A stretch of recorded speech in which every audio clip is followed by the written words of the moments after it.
Bom, pessoal, bom dia. E aí, dúvidas da aula passada? Como é que estamos? A gente vai começar a falar de inversão espacial agora.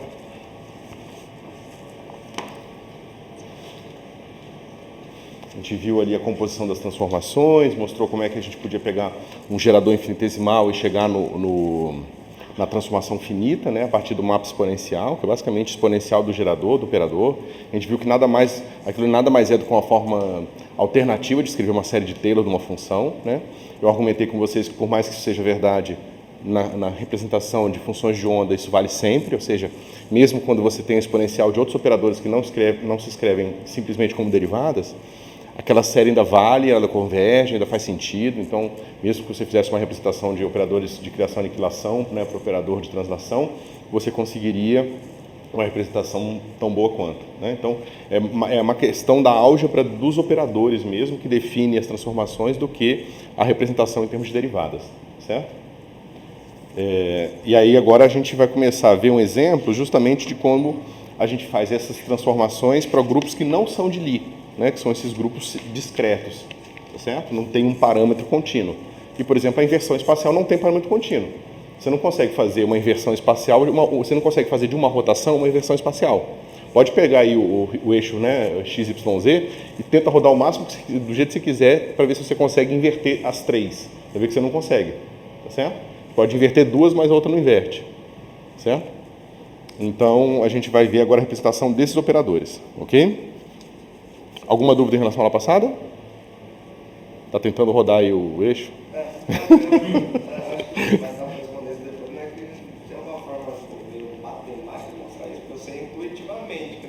Sim, é só você pegar o determinante da transformação. Tem algumas... porque é o seguinte, basicamente você tem uma transformação e que você tem que o determinante de identidade vai ser igual a 1.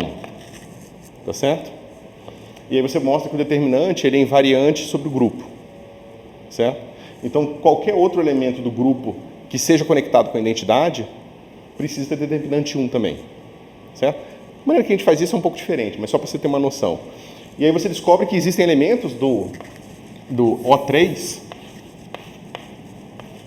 que não tem determinante 1. Ou seja, você pega todas as matrizes que deixam a matriz de identidade invariante, tá certo? Aí você vai descobrir que existem algumas que não deixam, que não tem determinante 1, tem determinante menos 1. Então, por definição, essas, por essa razão, não são conectadas à identidade. Certo?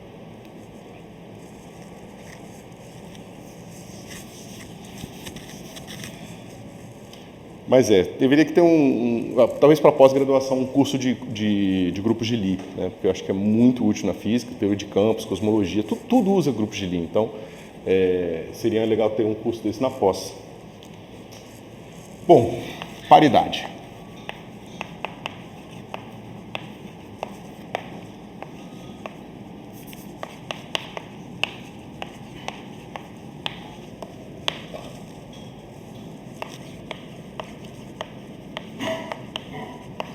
Inversão espacial.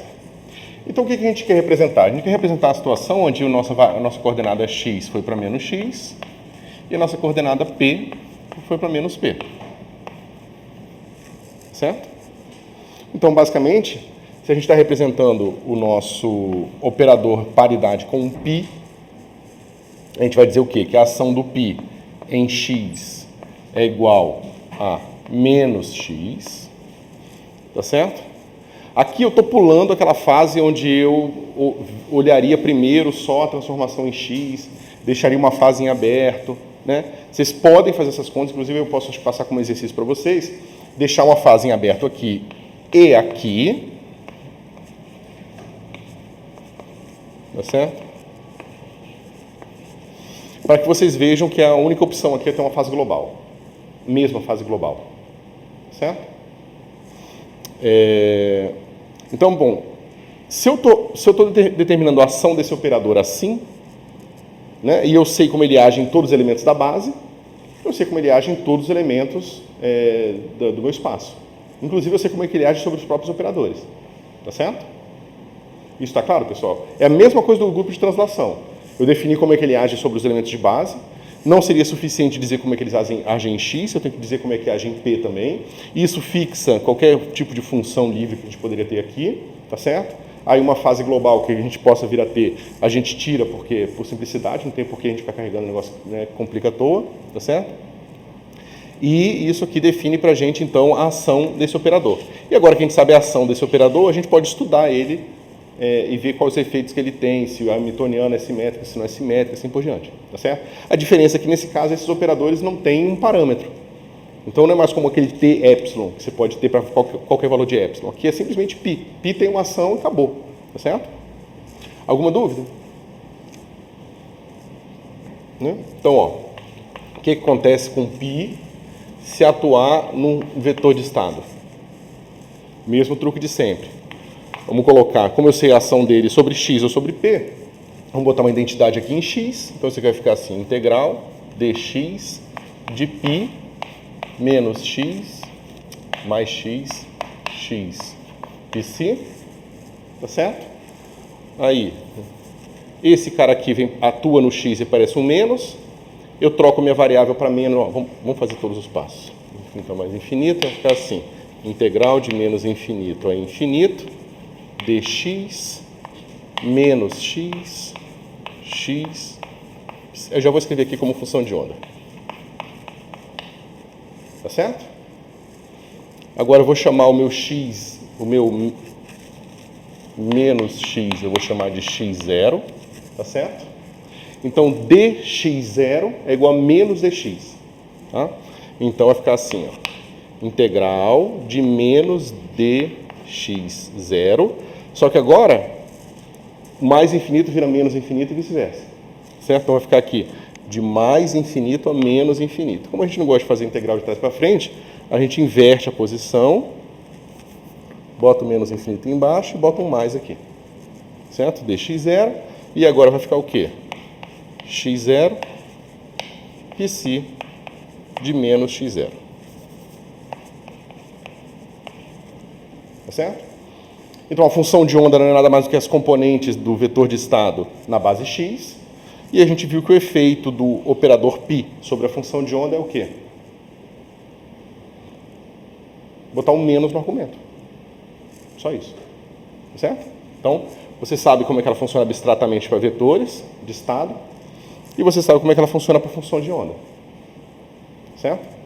Que nada mais é aquela mesma diferença que eu já falei sempre, pessoal. A função de onda é simplesmente a componente numa base, que é uma base especial, que é a base da posição. Assim como a gente trabalha lá desde mecânica 1, com componentes na base cartesiana, que é uma base especial também, que é conveniente, né, porque é cartesiana e a gente tem uma noção intuitiva do que é componentes cartesianas, do que são componentes cartesianas. Tá certo? Bom, então, naturalmente, x, π, psi é psi de menos x. Tá? Exatamente o que eu acabei de fazer aqui embaixo. Né? Se eu projetar esse cara aqui com x, vai dar um delta de x, x0, integra sobre x0 e dá função de menos x, porque, né, onde tem x0 vira x. Bom, agora, pela ação do operador numa base completa, eu posso tirar todas as características do operador. Inclusive, eu posso ver o que acontece se eu pegar esse operador ao quadrado. O que acontece com isso aqui? Vai dar π menos x, que vai dar π menos 1 ao quadrado x. Certo? Desculpa, não tem esse π aqui mesmo. Tá certo? Mas isso é x. Então, quem é π quadrado? Identidade. Π quadrado é igual a identidade. Então, é um operador idempotente. Tá certo? E o que a gente pode usar esse tipo de... Quando a gente sabe que o operador tem essas características de que um polinômio dele é igual a identidade, isso tem uma relação também com os grupos, mas a gente não precisa entrar aqui, é que a gente consegue pegar características mais gerais dele simplesmente olhando essas identidades aqui. Então, vamos lá. Vamos dizer que eu tenha um vetor de estado que é autovetor desse operador aqui. Tá certo? Isso está bem abstrato por enquanto. Vocês vão ver que vai ser uma coisa banal, tá? Um autovetor desse operador. Mas, por enquanto, vamos ver um negócio mais ou menos abstrato aqui. Lambda. Então, dá o alto valor, mesmo alto vetor. Né? Problema de altos vetores, como qualquer outro. Só que se eu apertar, se eu colocar π quadrado, multiplicar por π dos dois lados aqui, vai estar assim, ó. π ao quadrado, lambda, que vai ser igual a lambda, π, lambda. Certo? Mas esse cara aqui é o quê? Identidade. Então aqui fica lambda. E esse cara aqui vai sair o lambda aqui de novo, sai o lambda quadrado.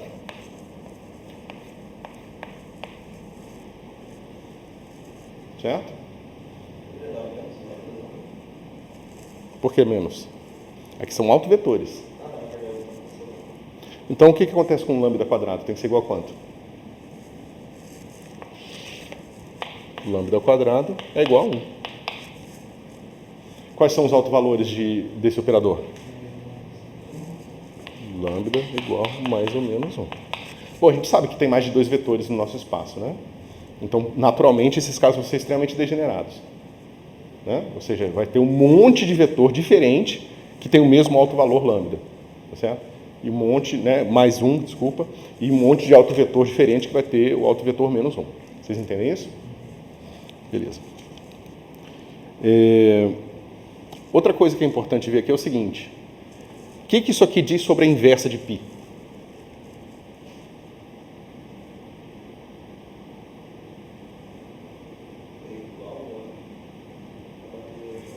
Isso. Ou seja, π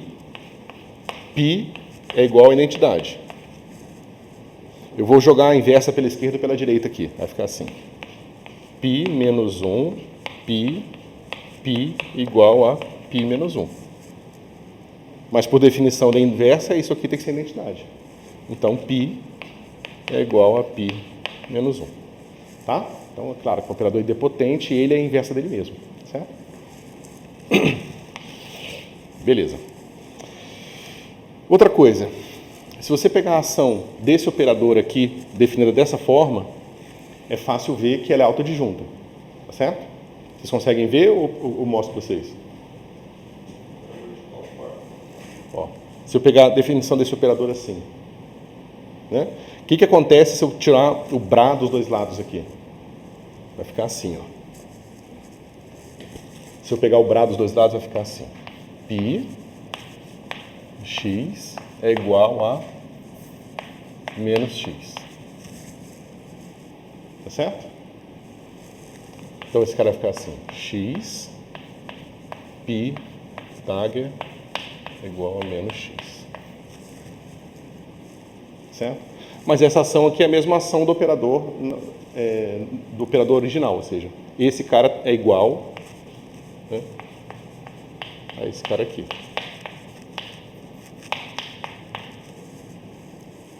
Tá certo? Então esse operador aqui é autoadjunto. Então, tá certo? O operador é igual ao adjunto, que é igual à inversa. Certo? Beleza. Alguma dúvida, pessoal? Ficou claro?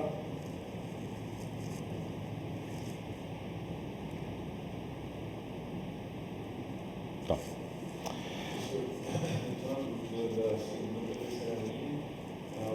Da onde o senhor consegue ter certeza que π dagger é igual a π? Como é que eu sei que esse cara é igual a esse cara aqui? Como é que você faz para descobrir quais são os elementos de matriz de um operador? Isso. Então, ó, x, aí π, menos, dagger, e botar um x0 aqui. Tá certo? Esse cara aqui é o quê?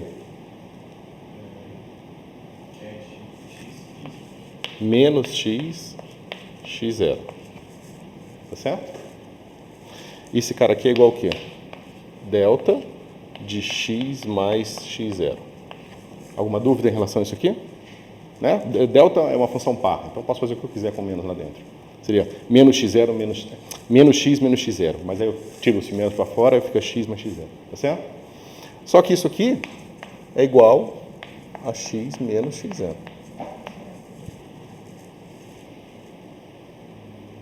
certo? Se isso aqui é igual a isso aqui, eu tenho isso aqui, ó. X, π, dagger, x0, tá certo? Só que isso vale para qualquer x. Então eu sei que se isso vale para qualquer x, eu sei que esse x aqui eu posso tirar dessa expressão. Acabei de ver a ação do dagger, é a mesma ação do operador original, sendo que isso vale para todos os estados. Se vale para todos os estados, então esse operador é igual a esse aqui. Tá certo? Mas façam esse tipo de continha, tá? E tenham dúvidas sobre ela, porque não é tão simples quanto parece.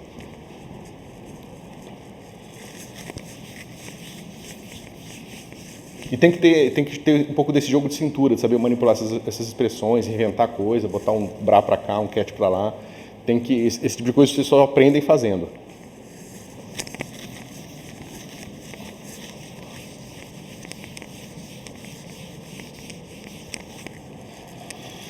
Bom, então a gente sabe aqui o que acontece com o π atuando numa função de onda, tá? É aquela maneira mais relaxada que eu estou fazendo para vocês. Da mesma forma que eu defino, né, o meu p atuando no φ de x como a ação do p sobre o vetor de onda, e a gente vê qual é o efeito daquilo nas componentes, você vê que o efeito nas componentes é da derivada das componentes. Aqui a gente sabe que isso aqui vai ser igual a φ de menos x. Então, pessoal, quem são os autovetores do operador π?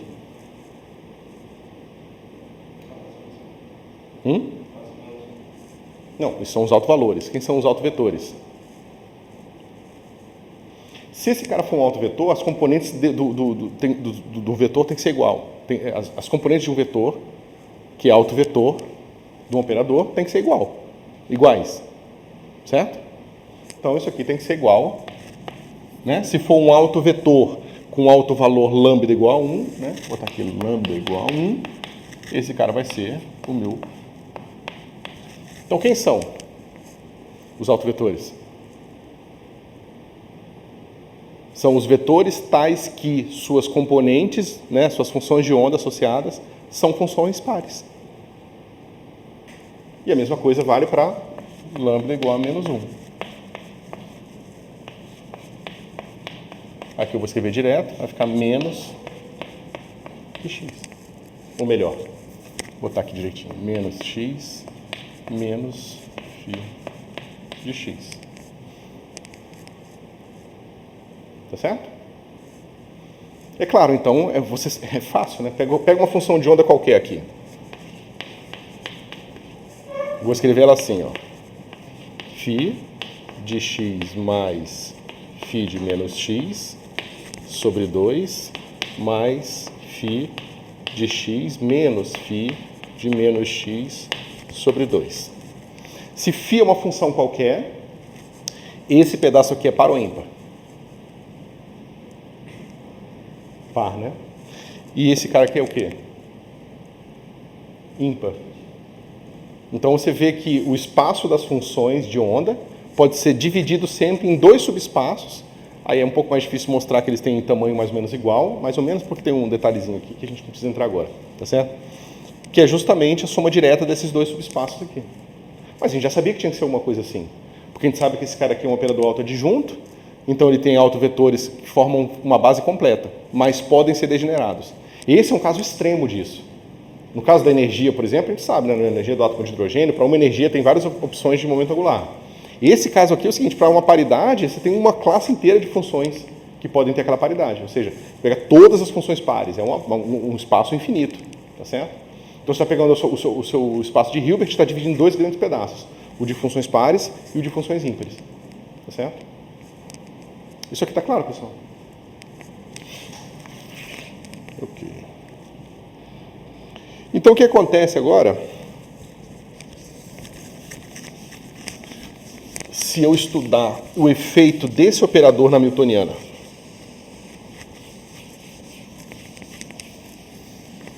Como é que eu transformo a newtoniana? Eu pego π, dagger, h de x e p e π. E a gente sabe que isso aqui é o quê? π menos, vou botar aqui, π não, h, π dagger x, π dagger p, π. Tá certo? Mas esse cara aqui é fácil de calcular. A gente já, bom, eu já poderia botar direto a fórmula, né? Que é basicamente o seguinte: x é π dagger x π. Aí você pode pensar nisso da forma que você quiser, tá? Mas você pode fazer o seguinte: esse cara aqui você pode escrever como sendo π dagger x, e aí bota uma identidade aqui, x π. Certo? Bom, só que π dagger é igual ao próprio π. Falta um dx, né? É igual ao próprio π. Então, esse cara eu posso tirar o dagger daqui. A ação dele aqui é botar um menos. A ação do outro é botar um menos. Eu tiro esse cara daqui. Tá certo? Esse cara atua aqui vai dar menos x. Espera aí que eu fiz besteira. Eu não posso... tem que ser o x aqui. O x... Ó, eu tenho que atuar o x primeiro, aí sai x, aí atua o π e vira o x de dentro do cat, vira menos x. Está claro? Não? Então vamos fazer tudo. O pessoal fala para não fazer isso que eu acabei de fazer, né? Então vou fazer direito. Vamos lá. Então o primeiro passo é simplesmente a gente atuar o nosso x aqui. Tá certo? Vai ficar assim. π menos π x menos x. dx. Até aqui tudo bem? Só que isso é um número. É o alto valor, tá certo? Número comuta com operador, tá certo? Então, tira esse x para cá. Vai ficar assim, integral de x. Agora o π está aqui, atuando aqui. Então vai ficar menos x. Menos x dx. Menos infinito a mais infinito. Tá certo? Só que eu posso trocar o meu x para... Posso fazer aquela troca. X é igual a menos x0. Quando eu fizer isso, aqui vai ficar x0, aqui vai ficar x0, inverte esse com esse, porque troca o sinal por causa do sinal daqui. Tá certo? Mas esse cara ganha um sinal de menos também. Então, no fim de tudo, sobra um sinal de menos. Então, isso aqui vai ficar assim, menos integral de menos... Se alguém não pegou algum passo, fala, tá? Vai ficar x0 de x0. Só quem é esse operador aqui? É o próprio operador x que eu parti aqui, né?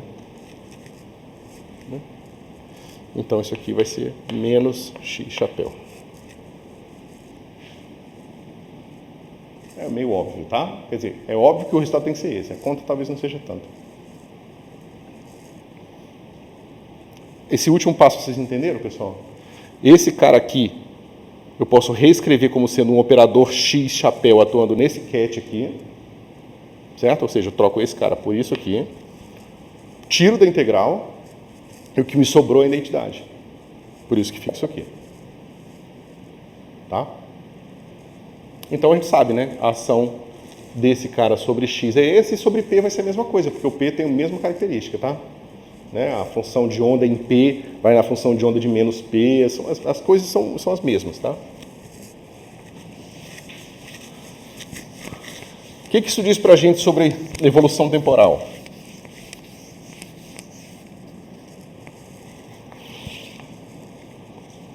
Né? Ou seja, digamos que eu tenho agora aqui esse cara.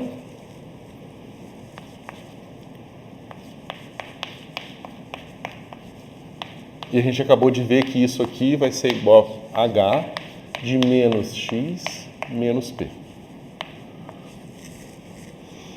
Se sua Hamiltoniana for invariante sobre essa transformação, o que isso diz para a gente? Ou seja, se ela satisfaz isso aqui.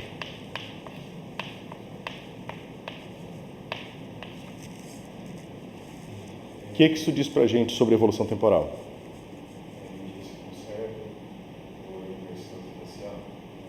Tudo bem. A energia vai se conservar ou seja, se calcular a energia no sistema ou no sistema invertido, a energia é a mesma. É verdade. Mas como eu falei para vocês, toda vez que um comutador é igual a zero, você pode pensar que é esse que está comutando com aquele, ou que é aquele que está comutando com esse. Então, nesse outro sentido, você tem o quê? Né? Isso que a gente está falando é isso aqui, né? Vocês conseguem ver isso aqui, né? Porque isso aqui é essa mesma expressão aqui, tá, pessoal? Eu multiplico por π pela esquerda, tá? Dá um 1 aqui, aqui fica π, vai ficar hπ menos πh quando eu trouxer para o outro lado. É o comutador igual a zero, tá certo? Alguma dúvida em relação a isso aqui? Agora, se isso é verdade, isso aqui também é verdade. Onde meu U é o propagador. Né? Mas se isso aqui é verdade, se eu pegar uma função de onda psi num tempo t qualquer, eu posso escrever ela como sendo a propagação da função psi0. Certo? Só que se eu multiplicar por π aqui, vai ficar assim, ó. π psi de t é igual, o π comuta com u, vai ficar assim, u π psi0. Tá certo? Ou seja, se eu inverter a condição inicial e propagar, eu tenho o mesmo resultado do que se eu propagar e depois inverter o espaço. Tanto faz. Tá certo? Vocês entendem isso que eu estou falando? E outra coisa aqui importante é o seguinte, se o meu psi for menos 1 aqui, desculpa, se o meu psi for ímpar ou se for par, ou seja, se for um autovetor ímpar ou um autovetor par, o que acontece com o meu resultado final? Digamos que esse cara aqui tem um autovetor lambda em relação a π. Então vai ficar assim, lambda u psi0. Mas isso aqui é o próprio psi de t. Então a paridade se conserva. Tá? Ou seja, uma função de onda par, propagada no tempo, continua par sempre. Tá? Ou seja, as funções de onda pares não se misturam com funções de onda ímpares por mera propagação no tempo. Você pode ter um emaranhamento entre as funções pares e as ímpares. Inicial, porque está inicialmente no seu sistema. Mas a evolução temporal sozinha não é capaz de fazer isso. Certo?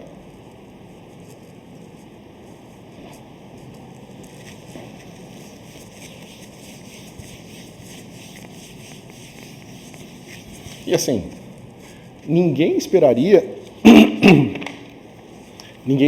que isso não fosse uma simetria da natureza, né? Assim, pelo menos eu, intuitivamente, não vejo nada de especial de você escolher esse cara como um sistema de coordenadas ou inverter as três direções.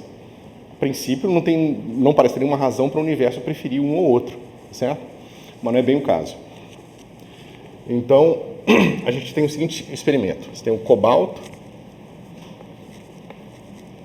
que decai, níquel, mais um elétron, mais um neutrino, um monte de neutrino. Tá certo? Um experimento, você pega um monte de cobalto, bota lá dentro de uma caixa, bota um detector para ver, provavelmente querendo ver esse elétron aqui, né? Que é mais fácil de ver do que o neutrino, mas você conseguir ver os dois, e aí você vê o que está acontecendo com esse cobalto, né? Aí você descobre o seguinte, esse cobalto, ele começa com spin para cima. Você pega lá o cobalto, dá algum jeito de alinhar o spin do cobalto para cima, tá certo? Então você tem aqui o spin para cima. Esse spin, pela regra da mão direita, uma coisa girando, se você quiser pensar, a gente vai falar muito mais sobre spin, tá? Mas se você quiser pensar como se fosse uma regra da mão direita, então é uma coisa que está girando aqui, né? Nesse sentido, certo? Aqui está subindo, ok? Então você tem esse cara girando para cá, né? Essa coisa girando assim, no plano que fura o quadro, né? E o spin para cima. Aí você descobre o seguinte, aqui é a direção Z. Aí você descobre que toda vez que você alinha o cobalto para cima, o momento do elétron sai para baixo. O momento do elétron aqui, ó, vai na direção oposta do spin. Tá certo? É um experimento. Você vai no laboratório, você pode ir lá agora, se tiver um monte de cobalto em um desses laboratórios aí, e alinha o teu cobalto e mede para onde é que sai o elétron. Você descobre que quando o cobalto está com o spin para cima, o elétron sai para baixo. Tá certo? O que acontece se eu vir esse experimento no espelho?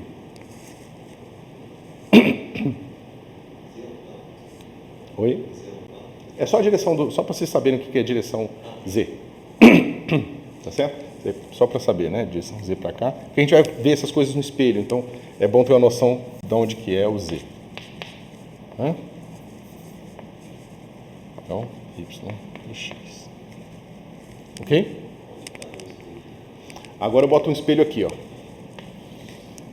Então meu espelho ele vai inverter X e Y. Desculpa, vai inverter X, tá certo? E Y. É os dois, né? Isso. Mas não vai inverter Z. Ok? Tá todo mundo satisfeito com isso? Deixa eu ver se eu não estou falando nenhuma besteira, rapidinho.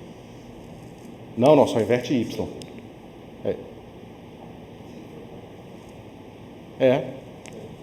Né? Se eu fizer assim com a mão direita, eu continuo, a mão que aparece lá continua a mão direita, né?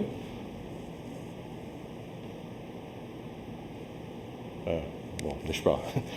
Não, é porque aqui ainda tem uns detalhezinhos que vão confundir um pouco a cabeça de vocês, mas vamos tentar, né? Então, beleza. Se eu vir esse experimento no espelho, para onde vai estar indo o elétron? Continua indo para baixo. Agora, para onde vai apontar o spin? Vamos lá, ó. Eu tô fazendo uma coisa que está girando assim, ó. No espelho, eu estaria girando em qual direção? Na outra. Pela regra da mão direita, então, é para baixo que aponta. Então, o meu spin, se você quiser pensar nele dessa forma, agora ele vai estar girando aqui no espelho, ele vai estar girando para cá. E ele aponta para baixo. Só que no espelho, o meu elétron continua indo para baixo. Não tem nenhuma razão. Eu só estou olhando o experimento no espelho. Não tem nenhuma razão para ele ir para outra direção. Tá certo?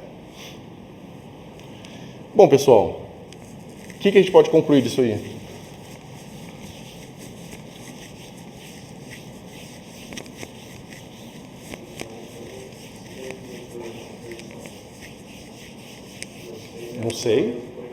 Não sei. Eu teria que pegar esse meu experimento agora, e agora eu vou fazer o seguinte. Ou seja, esse aqui é o meu experimento original, esse está no espelho, e agora eu vou preparar esse estado aqui, ó. Eu vou pegar um monte de cobalto e alinhar o spin para baixo. E vou esperar decair e vou medir para onde está indo o elétron. Aí eu faço isso. Eu pego o meu cobalto. Agora eu não estou olhando ele no espelho, não tem mais espelho aqui. Eu preparei ele de forma que ele está girando assim. Tá certo? E ele aponta para baixo. Agora eu vou botar detector de elétron em cima e embaixo para ver se o elétron está subindo ou está descendo. Eu descubro que o meu elétron está subindo. Né? O P do elétron está subindo. Agora sim, o que eu posso concluir?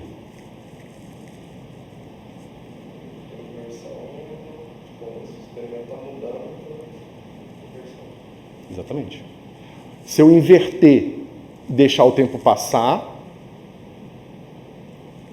e olhar o sistema, é diferente de eu deixar o sistema passar e inverter depois. Não comuta a propagação no tempo, ou seja, eu propago no tempo e depois inverto. Eu tenho esse resultado. Se eu inverto e propago no tempo, eu tenho esse. Então, isso aqui não é verdade. Ou isso aqui, na verdade. Isso foi descoberto, é um resultado experimental, certo? Na eletrofraca, que é a força que vai reger esse tipo de decaimento, você não tem inversão por paridade, certo? Agora, vocês deveriam estar bem confusos agora, porque eu estou falando do tempo todo de inversão espacial e agora estou falando de espelho. Qual a relação de uma coisa com a outra? Pega esse cara aqui. Eu não consigo fazer uma inversão espacial, certo? Eu Eu não consigo inverter os três eixos simultaneamente com rotações. Mas qual o mais próximo que eu consigo fazer disso? Inverter duas. Né? Então, digamos que eu faço o seguinte, eu girei, eu peguei aqui o meu X e o Z, e girei até eles ficarem invertidos. Tá certo? Então, eu fiz uma rotação, e encontrei agora o meu Z, meu X para dentro do quadro, meu Z para baixo, meu Y para cá. Tá certo? Então, o meu X veio para cá, o meu Z veio para cá e o meu Y veio para cá. Espero que a perspectiva aqui seja boa o suficiente para vocês entenderem. Tá? Só que isso é uma rotação. Se eu fizer agora nessa rotação uma inversão espacial, agora sim, invertendo todos os eixos, o que eu vou obter?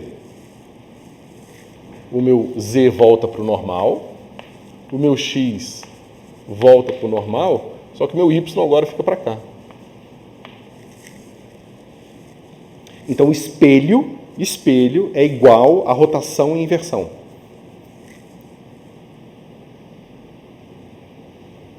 A gente vai ver isso com um pouco mais de calma depois, mas eu quero que vocês me digam se vocês entenderam, pelo menos intuitivamente, que espelho é igual a rotação e inversão. É porque pode ser a outra ordem, então eu posso inverter primeiro, depois rodar, posso rodar e inverter, tanto faz. Tem sempre uma rotação que se combina com uma inversão.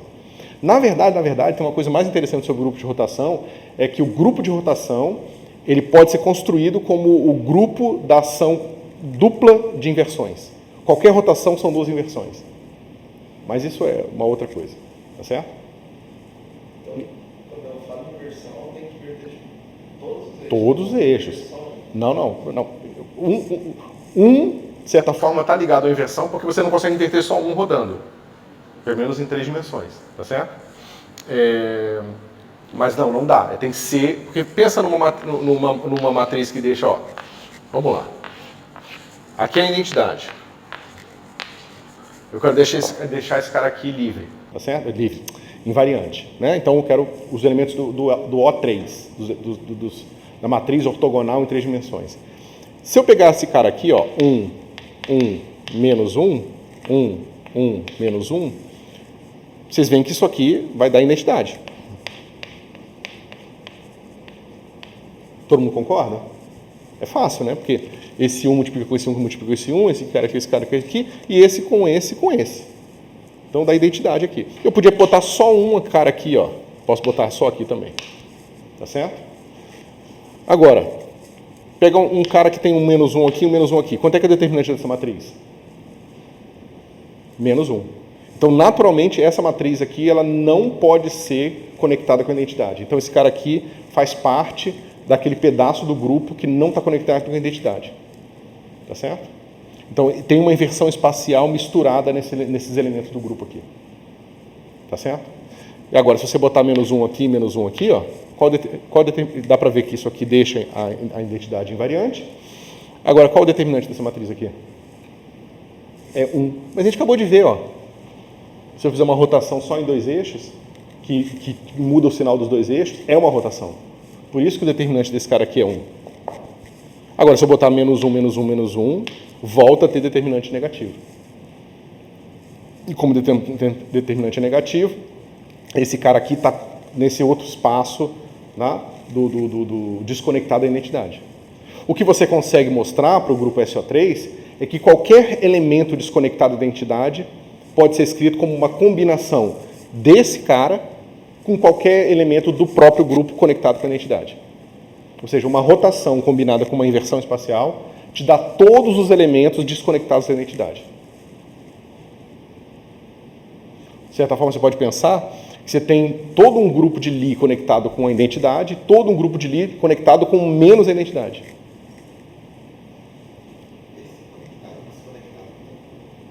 Conectado e desconectado é só naquele sentido. São grupos que têm parâmetros e você varia os parâmetros até chegar na identidade. Então, uma rotação, por enquanto é intuitivo, daqui a pouco a gente vai ver isso na matemática, tá?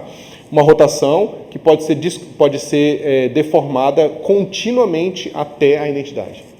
Então, eu girei esse negócio daqui para cá. Eu posso fazer esse giro cada vez menor, para que ele esteja simplesmente fazendo nada com essa coisinha aqui. Certo? É isso. A gente vai ver um pouco melhor, assim, um pouco mais formal daqui para frente. Você falou que essa matriz toda aí não teria determinante menos 1? Essa aqui. Não, só esse aqui. Ah, tá. Só uma das matrizes, claro. Senão seria a própria identidade e teria determinante sempre igual a 1. Certo?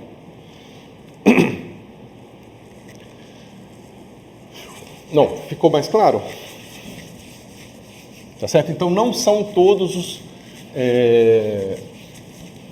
não são todas as interações que são invariantes sobre paridade, tá? Ou seja, existem interações fundamentais, até onde a gente sabe, da natureza, que não são invariantes por paridade. Certo?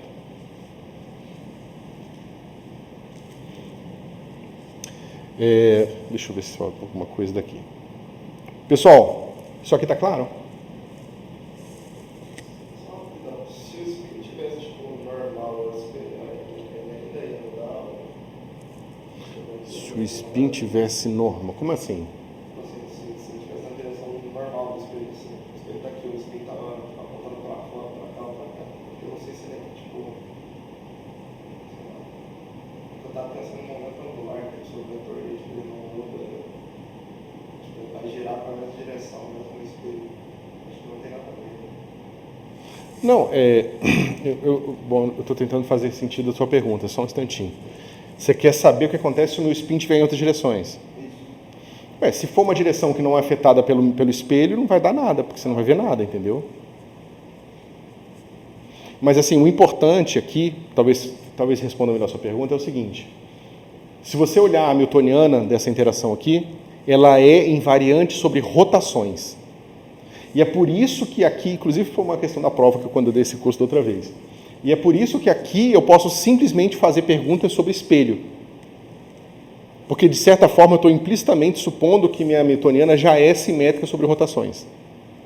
Porque se ela não fosse sobre rotações, espelho não seria equivalente à inversão espacial. Espelho não seria equivalente à paridade. Espelho só é equivalente à paridade por quê? A gente vai ver isso daqui a pouquinho, mas digamos que eu tenho um operador de rotação aqui. Deixa eu ver. Vou botar um R por enquanto, tá? Mas não é esse símbolo que eu vou usar, não. Então, eu vou fazer uma rotação aqui na hamiltoniana. X e P. Tá certo?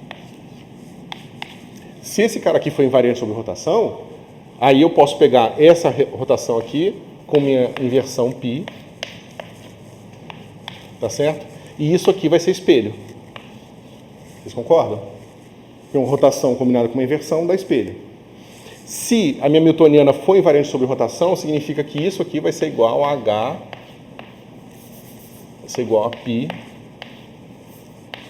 H de x e p.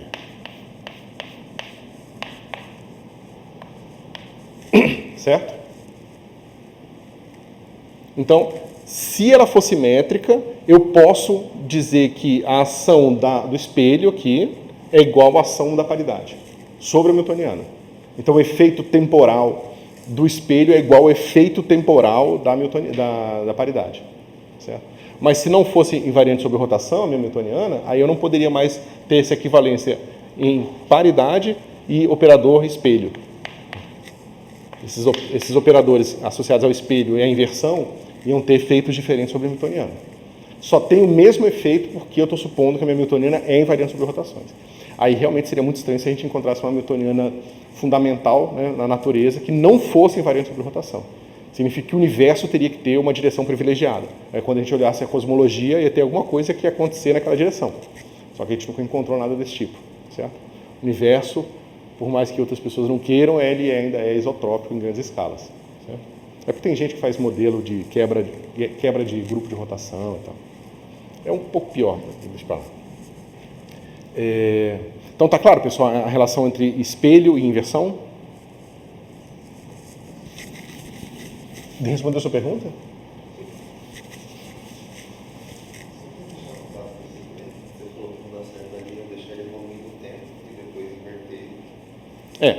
Esse cara aqui, ó, isso aqui eu deixo o experimento evoluir no tempo e inverto depois. Ou seja, isso aqui, ó, é eu fazer o seguinte, eu propago o meu experimento, tá certo? E aí eu vejo aqui o que acontece ao aplicar π. E o que eu vejo, ou seja, a função de onda que eu vou medir associada a essas duas operações aqui vai ser essa aqui, ó. É uma função de onda que vai ter o elétron lá embaixo. Tá certo? Se eu inverto isso aqui, significa preparar o cobalto com o spin para baixo. Isso aqui. Aí eu propago no tempo. O que eu vejo é isso aqui, o elétron indo para cima. Ficou mais claro? Agora vamos ver um que é um pouco mais divertido.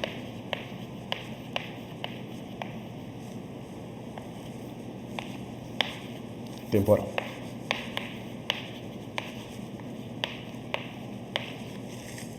O que é inversão temporal, pessoal?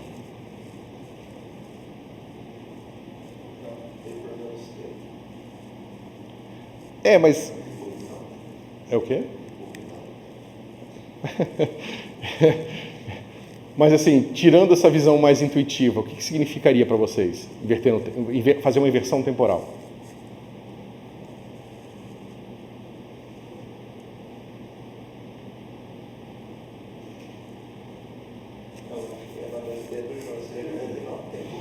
Classicamente, você pega uma coisa, né, e aplica uma certa propagação no tempo. Então você tem uma partícula clássica, ela começa aqui e termina aqui, tá certo?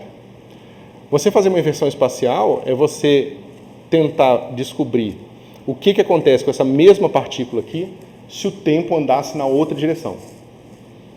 Dadas aquelas mesmas condições iniciais, o que acontece com a minha partícula, tá certo? Se a gente tiver simetria por inversão temporal, significa que se eu começo aqui, deixo passar um tempo t maiúsculo e chego até aqui, pego essas minhas condições iniciais aqui, inverto a direção do tempo e deixo passar outro tempo t. Se eu tiver simetria por inversão temporal, onde vai acabar minha partícula quando passar de novo o tempo t? Quando passar t, só que rebobinando o tempo, eu vou estar aqui. Se não houver simetria por inversão temporal, significa que se eu andar para até aqui, eu inverto agora o eixo do tempo e evoluo mesma quantidade de tempo com o eixo invertido, eu vou parar ali. O que seria muito estranho, tá certo? A gente não conhece nenhuma teoria, pelo menos eu não conheço, que tem essa característica. Certo? Bom, vamos formalizar um pouco mais isso aqui. Então vamos lá. Como é que a velocidade é definida em mecânica clássica? dx, dt. Tá certo? Se eu faço uma troca do tempo, o que acontece? Digamos que eu tenho aqui o meu x, é uma função de t. Tá certo? E eu vou dizer que o meu t revertido é igual a menos t. Tá certo? Então, esse cara aqui vai ser, posso escrever x de menos t revertido.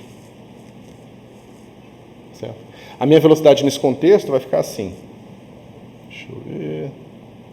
Não, vou fazer melhor. Né? Minha velocidade nesse contexto vai ficar assim. V vai ficar dx dtr dtr dt. Mas isso aqui vai ser igual a menos dx dtr, que seria menos a minha velocidade no tempo revertido. Ou seja, se eu inverto o tempo, eu preciso inverter as velocidades. Tá certo? O mundo com o tempo revertido é o mundo onde as velocidades estão na outra direção. Isso começa a ver que tem uma relação entre inversão temporal e inversão espacial, tá? Mas isso tem a ver com outras coisas que a gente não vai ver nesse curso. Bom, mas se eu for calcular F é igual a ma, o que acontece com a aceleração? É fácil, né?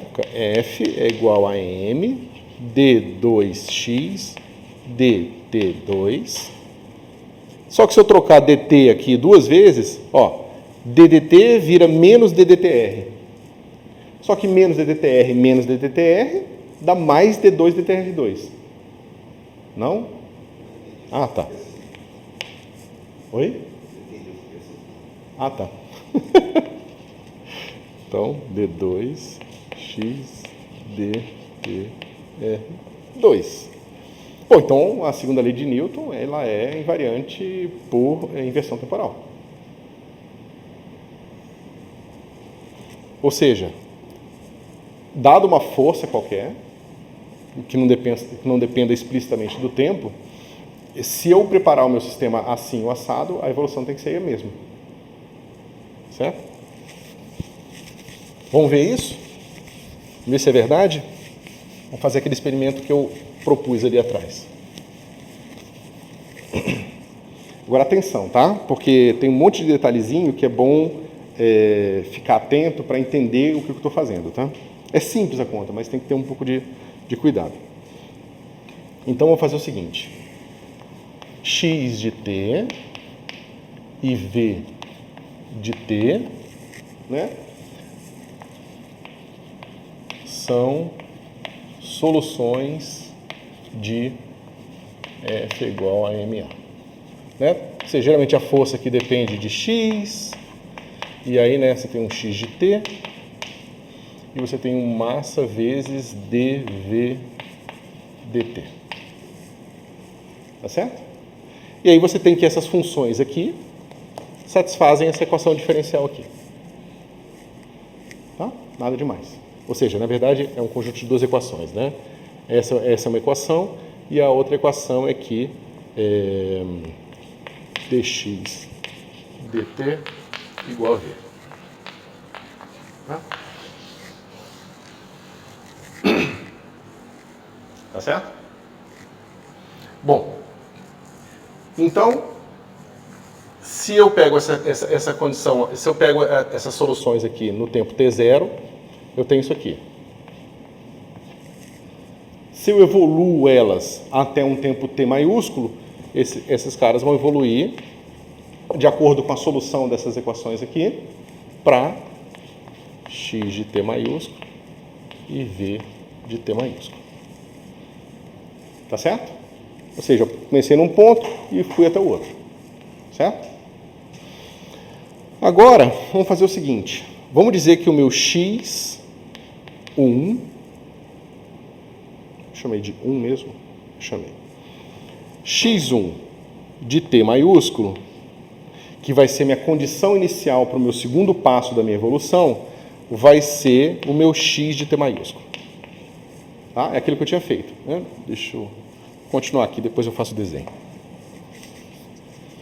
Só que agora eu vou pegar o meu V1 em t maiúsculo e vou dizer que ele é igual a menos V de t maiúsculo. Porque eu estou invertendo o tempo. Então, as condições iniciais que eu vou alimentar para o meu sistema são as condições iniciais com o tempo invertido. Tá certo?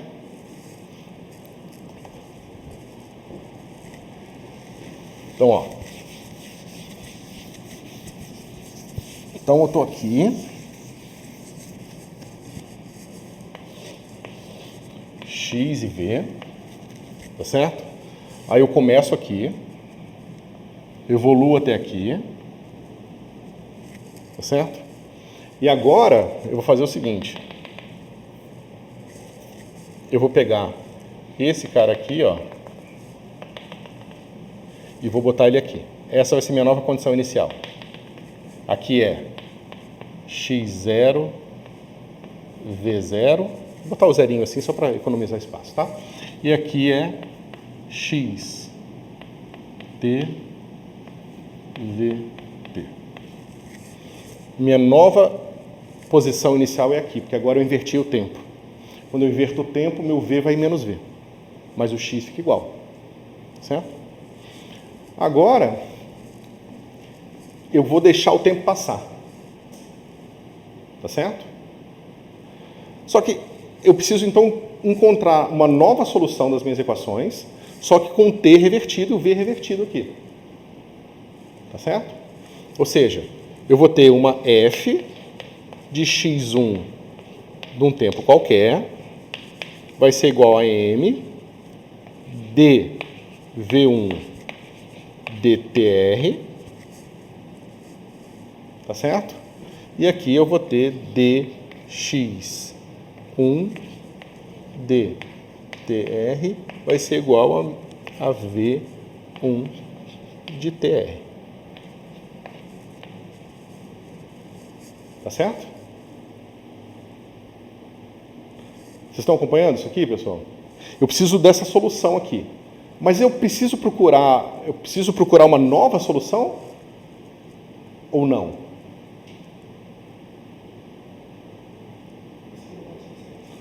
Ó, veja, esse aqui é um sistema de equações diferenciais. Eu resolvo ele. Agora eu tenho um novo sistema de equações diferenciais. Mas ele é muito parecido com o de cima. Na verdade, ele é igual. Eu só mudei os rótulos aqui. Será que eu consigo usar essa solução que eu já obtive para escrever a solução desse sistema aqui?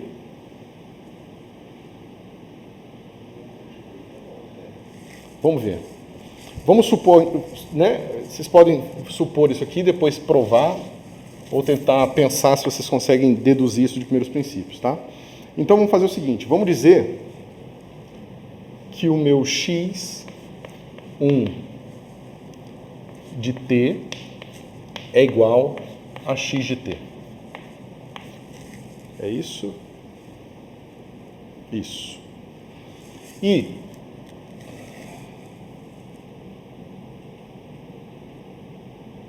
peraí. Ah, não. Tá errado. Isso. Eu vou fazer o seguinte, eu vou pegar a função que eu já tinha e vou escrever assim, ó. T menos 2t menos t. Tá? E vou pegar a minha velocidade, né? A minha velocidade associada a esse cara aqui vai ser como? dx1 dt vai ser igual a menos d menos v de 2t menos t. Todo mundo concorda?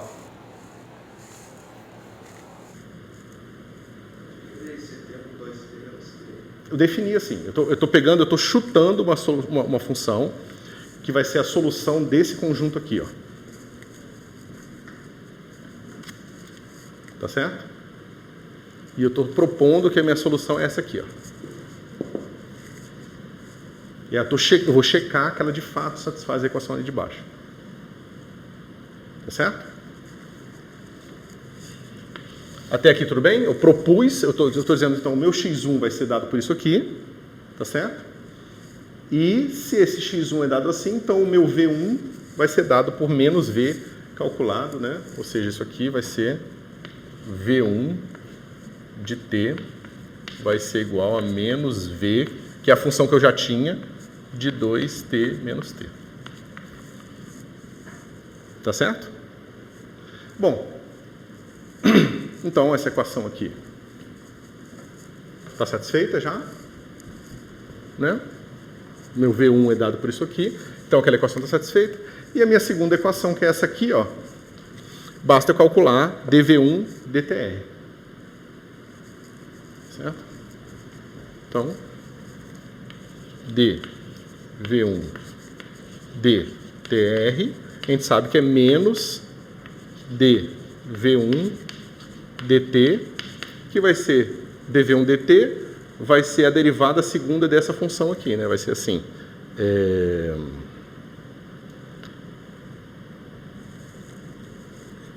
tem um menos t aqui, quando eu calcular vai ficar mais, vai ficar assim, deixa eu ver qual a melhor notação, eu vou fazer assim, dv dt calculado em 2t menos tzinho. Vocês concordam? Só que por definição, né, como esse meu v é solução destas equações aqui, quem é isso aqui? Isso aqui vai ser igual, está escrito lá, 1 sobre m, passou m para o outro lado, f de x de 2t menos t. Tá certo? Só que quem é x de 2t menos t? É x1 de t. Mas essa equação já é satisfeita. É a equação que eu quero que seja satisfeita. Está aqui. Tá, isso é um jeito, talvez desnecessariamente elaborado, de mostrar que se você inverte o sinal do tempo na solução, você obtém a solução do tempo invertido. Tá certo? E mais, se esse cara é a solução, e não só isso, né?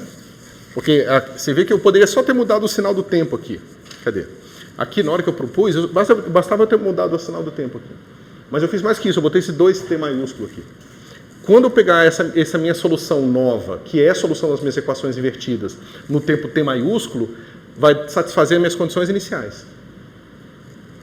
Certo? Quando eu calcular no tzinho igual a t maiúsculo, vai ficar 2t maiúsculo menos t maiúsculo. Então vai ficar xão de t, que é a condição inicial que eu quero.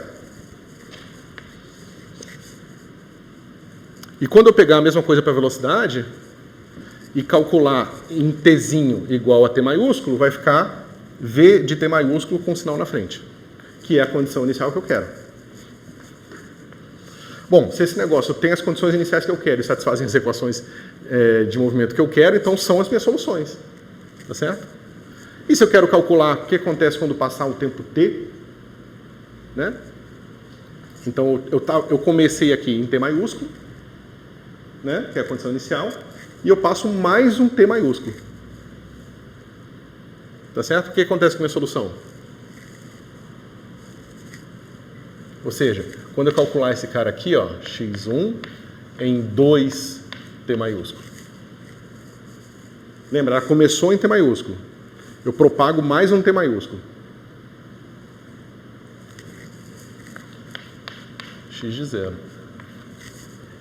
E o v?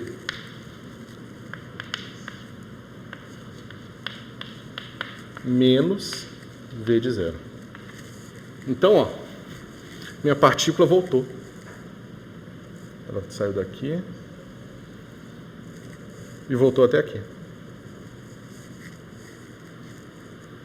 Que é justamente o mesmo ponto aqui na inversão temporal. Que a velocidade está negativa. Tá certo? Então, esse aqui é um exemplo de um sistema que é invariante por inversão temporal.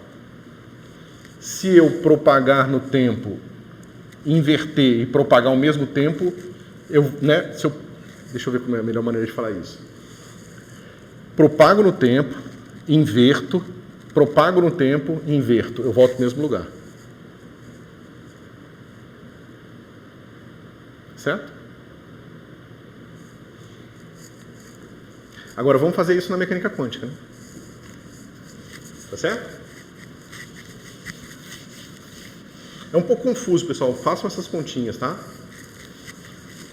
Quer dizer, não sei, tá confuso ou tá tranquilo?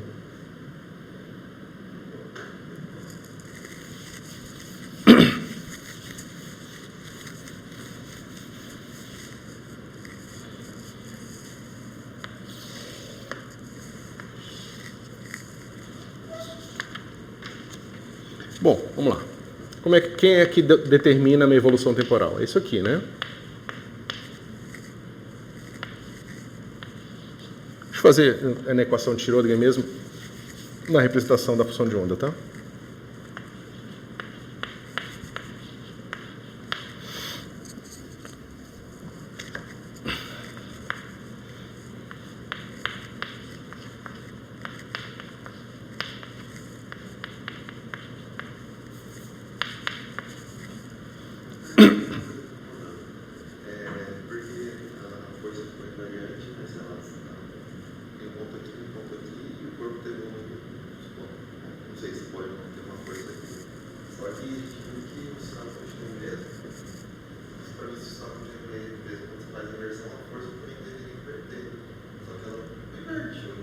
Não, a força é a mesma. Porque a força, digamos, o caso mais simples, a força só depende da posição. Então, se está numa certa posição, a força é a mesma. Ele está voltando no tempo Vamos lá. Pensa num oscilador harmônico. Tá? Todos os exemplos que eu faço de cabeça, às vezes eu me dou mal. Vamos lá. Velocidade, posição. Tá? Um oscilador harmônico com todo mundo igual a 1, ele fica fazendo um círculo aqui, né? Quando ele está aqui, a velocidade é 0, né? Porque ele está na sua extensão máxima. E aí ele vai, vamos dizer que ele está girando para cá, ou seja, a posição está diminuindo e a velocidade... Não, espera um pouquinho. Qual é a direção certa dele? Quando ele está na velocidade de extensão máxima, então ele tem que ter velocidade negativa, porque ele vai começar a voltar, isso mesmo. Então ele vem para cá, até o momento que ele chega aqui. Tá? Aqui a posição é 0 e a velocidade é máxima, certo? Só que a velocidade está apontando na direção contrária.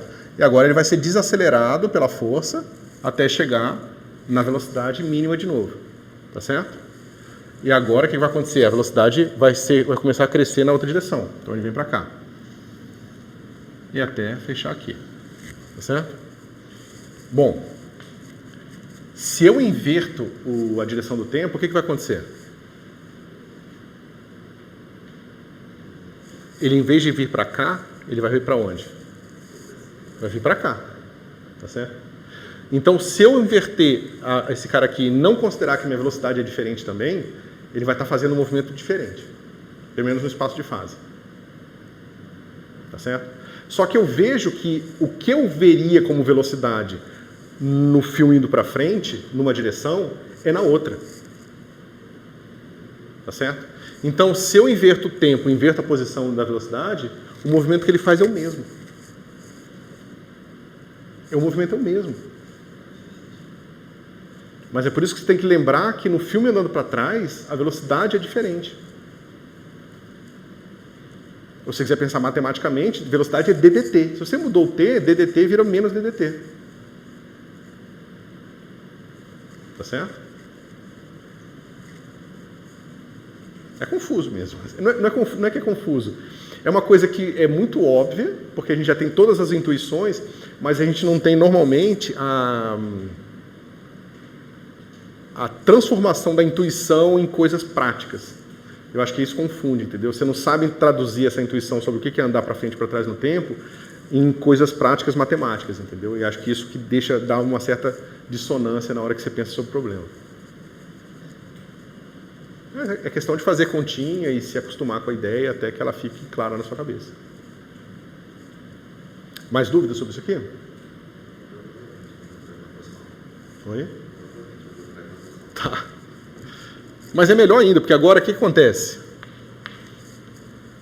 Eu posso fazer uma inversão temporal aqui. Tá certo? Então é fácil, a gente sabe o que acontece. O meu DDT vai menos DTR. Né? Então vai ficar assim, menos I, H cortado, D, T, R, psi de X. Vou tirar o argumento aqui para não ficar confundindo. E aqui vai ficar H aplicado a psi de X. Vou tirar o argumento aqui. Tá? Bom, agora eu tenho menos. Então minha equação não é invariante. Mas isso como é que se diz? É igual a questão da velocidade. Não é que a equação é invariante. É porque quando eu inverto o tempo, a minha função de onda ela tem uma característica diferente. Da mesma forma que a minha velocidade muda o sinal, aqui, se eu quiser, eu poderia olhar para essa equação aqui em termos de parte real e parte imaginária. A parte real aqui... Bom, não ia ser bom fazer isso não. Melhor olhar assim mesmo. Eu posso pegar essa equação aqui e ver que eu posso me livrar desse menos tirando o complexo conjugado da equação inteira. Certo? Então vai ficar assim. I, H cortado, D, psi, estrela, DT, é igual a H, psi, estrela. Tá certo? Vocês podem, aqui, bom, isso é uma maneira de ver, tá? Uma outra maneira de ver é simplesmente você ver que na inversão espacial o momento tem que ir no menos momento, certo? E tirar o complexo conjugado da função tem esse efeito. Ela inverte a posição dos autovalores do momento. Certo? Vocês conseguem ver isso?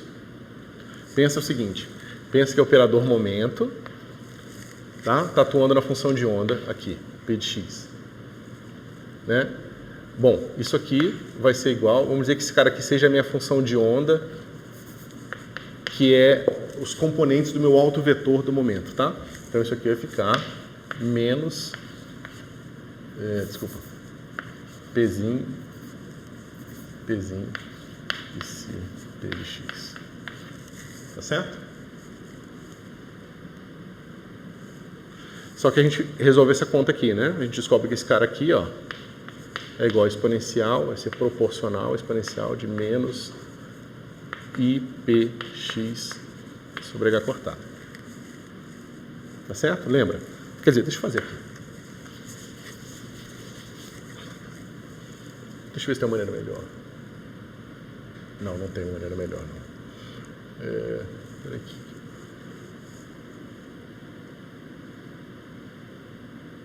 Deixa eu ver se tem uma maneira mais fácil de ver isso. Tem uma maneira mais fácil. No caso da função de onda, a gente pode pegar assim, ó, esse cara é menos I, H cortado, D, dx. Psi, P de x igual a P, Psi, P de x. É porque se botasse a representação em termos de ondas planas, ia ficar mais confuso, tá? Agora eu pego, essa aqui é simplesmente a equação de autovetor do meu operador P na base de funções de onda, tá certo? Nada demais. Se eu tirar o complexo conjugado dessa expressão inteira, vai ficar assim, ó. I, H cortado, D, dx, Psi, P de x estrela, vai ser igual a P, Psi, P de x estrela. Até aqui, algum problema? Agora eu multiplico por menos aqui e menos aqui. Só que isso aqui, ó, é o operador momento atuando no complexo conjugado. Certo? Esse cara aqui vai ser menos P, Psi, P de x complexo conjugado. Tá certo? Mas eu já sei o que acontece quando eu atuo esse cara no complexo conjugado. Vai dar, quer dizer, eu já sei, eu estou vendo que esse cara aqui é um autovetor com autovalor menos P. Então, Psi de P estrela é igual a Psi de menos P.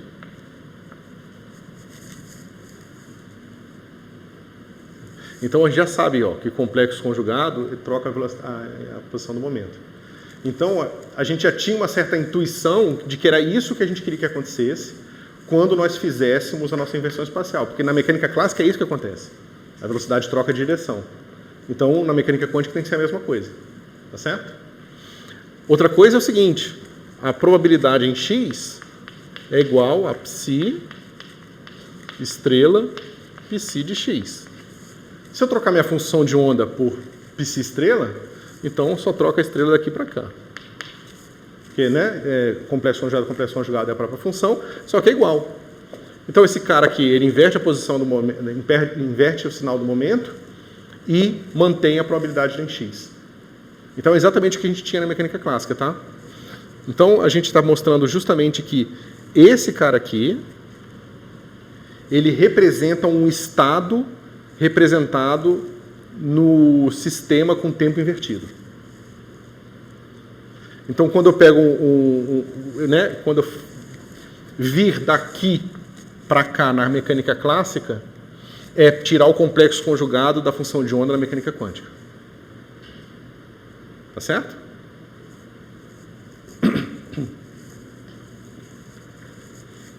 Deixa eu ver onde é que eu escrevo isso. Vamos ver se isso faz sentido? Deixa eu ver se cabe aqui para a gente ter tudo na tela. Na tela, tô ficando doido. No quadro. Eu pego uma função de onda Psi de x e 0. Tá? Que seria esse, equivalente a esse cara aqui. Agora eu propago no tempo. Meu propagador no tempo vai ser assim, ó. Exponencial de menos IH T maiúsculo sobre H cortado psi de x e 0. Tá? Apliquei o propagador aqui. Alguma dúvida? Vocês lembram, né? O propagador dado por essa expressão aqui. Tá. Agora, eu quero que esse cara aqui seja o meu estado inicial no tempo invertido. Oi? Vai virar um despropagador. Não, acho que nem despropagador, é outra coisa, cara. Porque ele é propagador de não só que na outra direção. Então, vamos lá. Se eu quero que esse cara seja o meu novo estado com o tempo invertido, é a mesma coisa que eu peguei o meu x e mantive, né, x1, mas o meu v eu inverti o sinal. Então, eu tenho que tirar o complexo conjugado disso aqui. Tá? Então, sobre inversão temporal, esse negócio vai virar exponencial de IH estrela t sobre h cortado, aplicado em psi estrela de x e 0. Tá certo? Ou seja, a seta me sai daqui para cá. Na mecânica clássica é simplesmente o deslocamento do ponto. Na mecânica quântica é a função de onda inicial até a função de onda final. Aí eu vi daqui para cá, que é o que eu acabei de fazer. Apliquei o complexo conjugado, que foi inverter a velocidade aqui. Cheguei aqui. Agora eu vou propagar esse cara aqui no tempo. Tá certo? Se eu propagar esse cara aqui no tempo, eu preciso aplicar o quê? Exponencial de I. Ó, quem propaga no tempo, agora, deixa eu mostrar aqui. Quem é que propaga o cara no tempo quando o tempo está invertido? É o complexo conjugado hamiltoniano. Ou melhor, complexo conjugado dos elementos de matriz da hamiltoniana na base das funções de onda. Tá certo? Porque não existe complexo conjugado do operador. Existe complexo conjugado das componentes do operador numa base. Certo? Então, são essas componentes que vão propagar no tempo. Então, esse cara aqui, eu propago outro T maiúsculo, igual eu fiz no caso da mecânica clássica. Então, vai ficar assim, menos I estrela, T maiúsculo, sobre H cortado, aplicado nesse cara aqui. Exponencial de mais I H estrela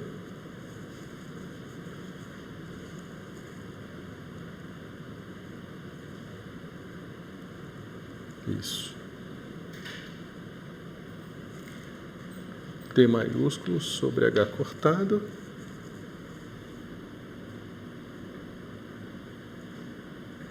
espera um pouquinho que eu acho que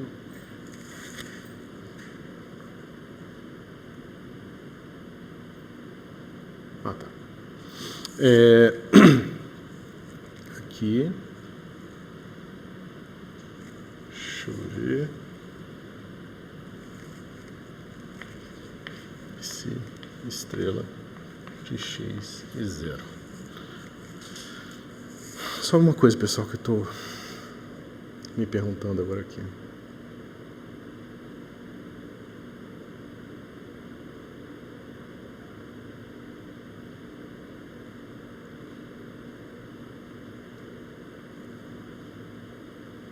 Tá.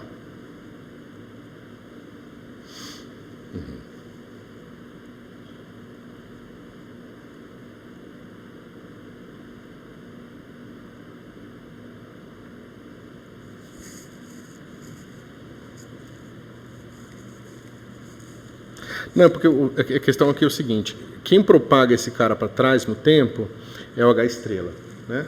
Então o propagador que você constrói com ele é dessa forma aqui. Então tá dando zero já direto aqui. Ou seja, eu estou voltando para cá. Que seria o complexo conjugado da condição inicial. Certo? Só que, a minha intuição, a gente teria que ter a imposição de que o H tem que ser igual a H estrela. E aqui eu não estou vendo como isso aparecer. Espera só um segundinho.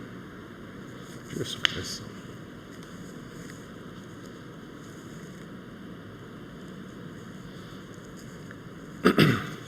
Vamos lá. Propagou até aqui. Tirou o complexo conjugado, veio para cá. Tá certo.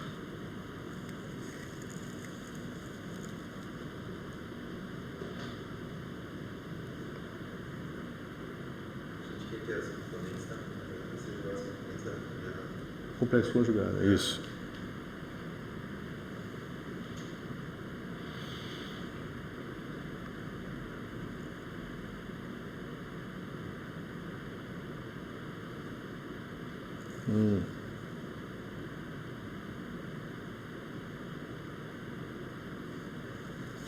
Peraí.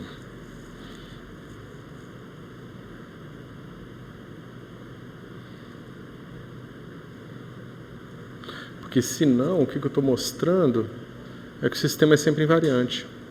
Mas eu acho que é isso mesmo. Eu vou depois checar se tinha alguma coisa a mais aqui, tá? Mas basicamente o que a gente quer mostrar é o seguinte: a mesma coisa que aconteceu na mecânica clássica, mas acontece na mecânica quântica, tá? Que você tem aqui esses dois caras se anulando, né? Porque aqui eu tenho um mais T maiúsculo, menos T maiúsculo, então esses argumentos são iguais. Esses dois operadores são os mesmos, então eles comutam. Então esse negócio aqui dá identidade. Então eu voltei para cá. Tá certo? Ou seja, eu evoluí até aqui, inverti, evoluí mais a mesma quantidade de tempo, voltei para cá, e se eu tirar um complexo conjugado de novo, eu volto para cá. Tá certo? Eu vou checar isso na aula que vem, eu falo com vocês. Tá? Se falta alguma coisa nessa interpretação aqui. Então, pessoal, isso termina o capítulo 11, tá? Com isso terminamos o capítulo 11 e agora a gente começa o capítulo 12. Ele é muito próximo do que a gente está fazendo, basicamente uma continuação para agora grupos um pouco mais complicados, tá bom? Alguma dúvida antes da gente começar?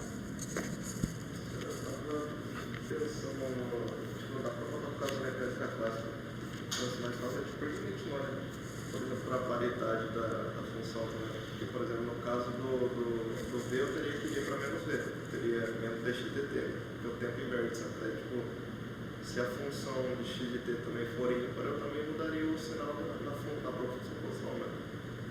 Espera um pouquinho, você está pensando se a mecânica clássica depende de paridade ou não depende de paridade? Eu estava pegando o caso da mecânica clássica para ser mais fácil. Por exemplo, se eu tivesse o dx dt e eu troco por menos t, a derivada também mudaria, então eu ficaria com menos dx dt. Ah, você está pensando em combinar paridade com inversão temporal? Porque às vezes pode ser uma x de t ao cubo, e daí se eu trocar t por menos t lá também, mudaria, daí t ficaria igual a b, né? Sim. Então, as pessoas pensaram muito sobre isso, porque você vai ver que tem uma relação íntima entre inversão temporal, paridade e conjugação de carga. Tá? Um é C, outro é P, outro é T. CPT.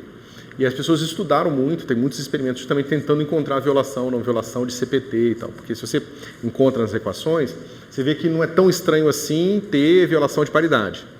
Mas ter violação dos três juntos seria estranho, entendeu? Então as pessoas estudaram, tem várias coisas. Porque, por exemplo, você pegar um inverte X e P, outro inverte só o P. Então, se você combina uma transformação, uma inversão de paridade com uma inversão espacial, é um negócio que só inverte X. Entendeu? Você pode fazer combinações espertas disso aí e fazer vários tipos de coisas diferentes, tá certo? E aí, bom, você vai ver as hamiltonianas e tal. Mas você tinha alguma dúvida específica ou estava só pensando sobre essas combinações? Só que olhar para a paridade da função posição. Como? A dúvida era só nisso, mas tipo, olhar para a paridade da função posição também. Paridade da função posição? Porque eu tinha falado, se ela for, tipo, depender do tempo ao cubo, daí quando você fizer a inversão temporal, ela mudaria também. Então seria uma menos x de tempo. Depender do tempo ao cubo. Não. Pera um pouquinho, cuidado. Não é uma função... Você está pensando na função assim, né? De x e t igual a função de x e menos t. Não, mas não é isso, né? Não seria substituir t por menos t no argumento, não? Não, só isso, né? Ela tem que ter um complexo conjugado aqui. Não, mas no caso da mecânica clássica... Daí... Porque você vê que se a gente pegasse, no caso da mecânica clássica, e simplesmente invertesse o tempo, as velocidades estariam diferentes. Se eu não inverto, lembra que eu peguei minha condição inicial? Eu não falei que minha condição inicial x1 era igual a x em t, né? E o meu v1 é igual a v em t. Se eu fizesse isso, eu não ia obter a mesma coisa.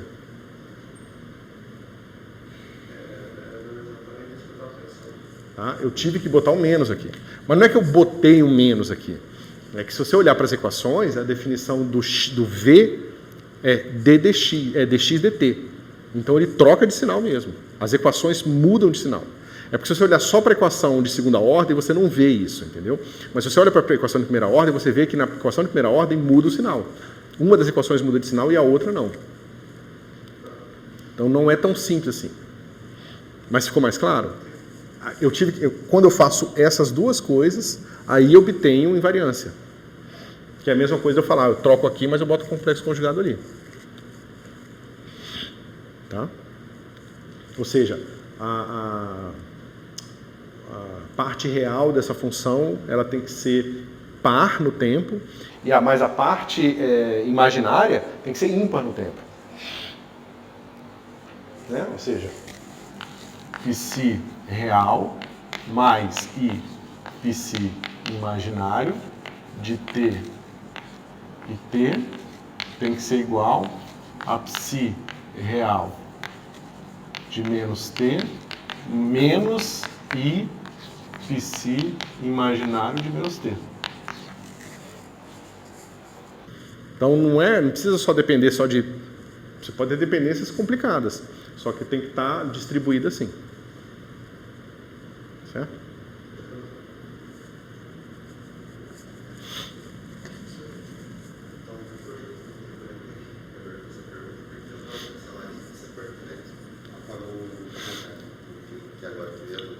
Você partiu de um ponto, aí você propagou ele com aquele que é exponencial, inverteu, tomando o conjugado, propagou ele de novo, e daí a gente tinha que tomar o conjugado de novo, para inverter ele de novo.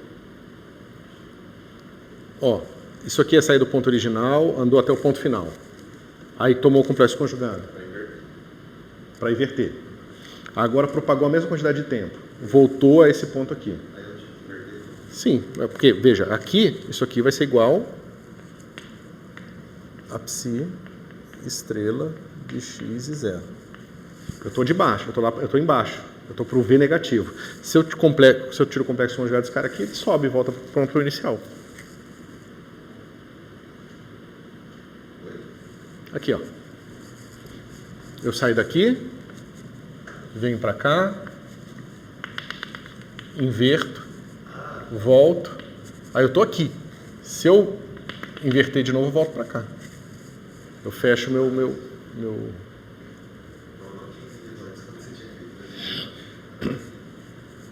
Tá?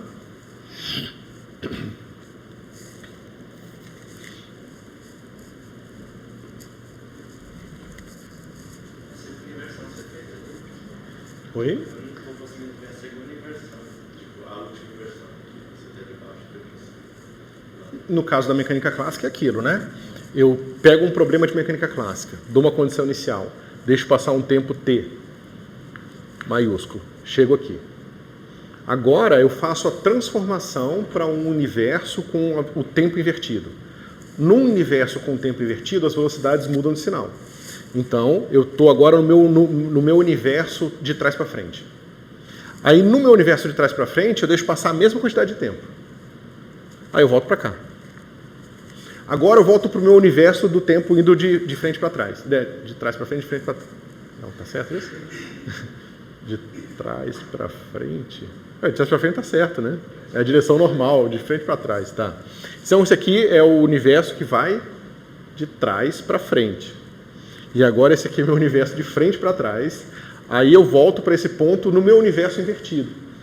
Agora eu volto para o universo que eu estou. Aí eu estou no mesmo ponto. Ou seja, andar para frente nesse universo é igual a andar para frente no universo invertido. Isso na mecânica clássica. Na mecânica quântica é a mesma coisa. Andar para frente no tempo, ou seja, o tempo aumentando, no universo normal, é igual a andar para frente no universo invertido.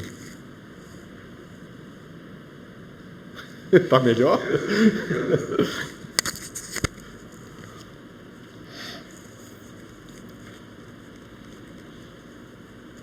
Mas eu estou esquecendo alguma coisa, mas eu vou falar na hora que vem, tá?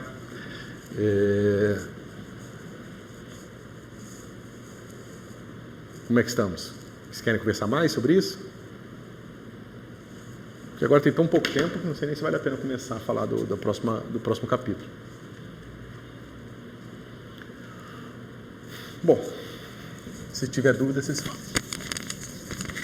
Só então apresentar as ideias para aqui, para vocês começarem a fermentar elas na cabeça de vocês. Então, pessoal, antes a gente tinha px menos i, h cortado, dx, né? E agora a gente vai ter py menos i, h cortado, dy. Tá certo? Nada demais. Bom, eu posso pensar agora num operador vetorial. Tá? O que diabo é um operador vetorial? Vamos lá. A gente vai botar aqui um elemento de base. Deixa eu ver se foi assim que eu fiz. Foi px chapéu mais e2 py chapéu. Então vocês estão acostumados com vetores onde as componentes dos seus vetores são números reais ou números complexos. Agora a gente vai falar de vetores operadores vetoriais, cujas componentes não são mais números, mas são operadores. Isso é uma classe mais geral de objetos, são tensores que tomam valores em operadores. Então você pode ter um tensor de segunda ordem, cujas componentes são operadores. Tá certo? E esses operadores, operadores tensoriais, eles são muito importantes. Tem uma série de características que os tensores carregam e amarram os operadores. E às vezes você consegue uma estrutura matemática importante sobre os operadores por causa da estrutura de tensores associados a eles. Tá certo? Está bem abstrato, mas a gente vai ver vários exemplos de coisas assim. Tá bom? Então tá. Se eu pego agora esse cara aqui numa direção n chapéu qualquer, só que eu não vou botar n chapéu para não confundir com o chapéu do operador, tá? Vamos dizer que esse cara aqui é um vetor normal qualquer, tá? Vetor mesmo. Esse cara aqui tem componentes reais, tá? Escalar p, seta, chapéu, isso aqui vai ficar como? Vai ficar assim, n1, né? Vai ficar esse cara aqui, e o meu px eu vou escrever já assim, menos i, h cortado, dx, tá certo? E vai ficar assim, mais n2 menos i, h cortado, dy. Tá certo? Isso aqui não é n quadrado não, é o índice 2, tá? Que tá em cima. Bom, se eu pensar nisso aqui atuando uma função de onda, como é que isso aqui vai ficar?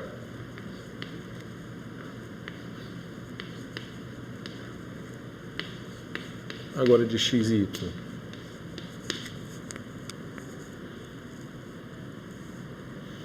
Isso vai ficar I, H cortado, N, escalar, gradiente de psi.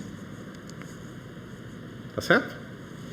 Que é igual a menos I, H cortado, d psi, dn. Que é a notação para derivada direcional. Certo? Então, você vê que você pode pegar esses operadores tensoriais, combinar com tensores usuais, para obter operadores que vocês estão acostumados. Então, o operador px ele passa a ser uma componente do operador pseta. Tá certo? E assim por diante. E vocês vão ver que um vetor, tem uma certa regra de transformação. Um vetor normal tem uma regra de transformação. E a gente quer que essa regra de transformação seja carregada para os operadores também. Então a gente vai ver como que a gente combina agora as regras de transformações de tensores para operadores. Certo? E a gente vai ver representações e tudo mais. Certo? Bom, se isso aqui é verdade, pessoal, a gente tem mais quanto tempo? Ou menos algum tempo. A gente está já vivendo no a gente está no menos 1, a gente está andando um minuto para frente no tempo, no mundo invertido. Bom, vamos encerrar por hoje.